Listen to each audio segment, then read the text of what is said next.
Hello! நம்ம இப்ப எங்க போய்க்கிருக்கோம்னு பார்த்தீங்கன்னா, மாங்கா பறிக்கிறதுக்கு தோட்டத்துக்கு போய்க்கிட்டு இருக்கோம். போற வழியில ஒரு பெரிய ஊரணி. அதான் நம்ம கண்டதேவி ஊரணி. இதுக்கு ஏன் கண்டதேவின்னு பேர் வந்துச்சுன்னா, அனுமன் வந்து ராமனுகிட்ட வந்து "கண்டேன் தேவி" என்று இங்கேருந்து தான் சொன்னார்ன்ற ஒரு ஐதீகம் இருக்கு. அதனால இதுக்கு கண்டதேவின்னு பேர் வந்துச்சு.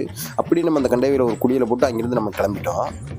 நம்ம போற வழி எல்லாமே வெறும் தோட்டங்களும், ஆடு, மாடு, கோழி, மயில் இப்படி நெறையா இருந்துச்சு. அதெல்லாம் பார்த்துக்கிட்டு அப்படியே தோட்டத்துக்குள்ள அப்படியே உள்ள நுழைஞ்சோம். அது தோட்டம் மட்டும் இல்ல, அங்கே மீன் பண்ணையும் இருக்கு. அந்த மீன் பண்ணையில போய் நம்ம மீனெல்லாம் ஒவ்வொன்னா பார்க்க ஆரம்பிச்சோம்.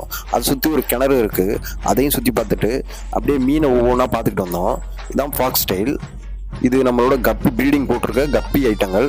கொஞ்சம் குட்டி குட்டியா அழகா பாருங்க, எவ்வளோ அழகா தெரியுதுன்னு. அத பார்த்துட்டு நம்ம வந்த வேலைய ஆரம்பிச்சுட்டோம். இங்க 19 மாங்காய் மரம் இருக்குங்க. முட்டை மாங்காய், மூக்கு மாங்காய் அப்படின்னு 2 வெரைட்டி இருக்குங்க. அத அப்படியே சுத்தி பார்த்துட்டு, அங்குள்ள மாங்காவ பறிச்சுட்டு, கட்டப்பையிலயும், சாக்குலையும் கொஞ்சம் அள்ளிக்கிட்டு, அங்கிருந்து நாங்க கிளம்பிட்டோம்.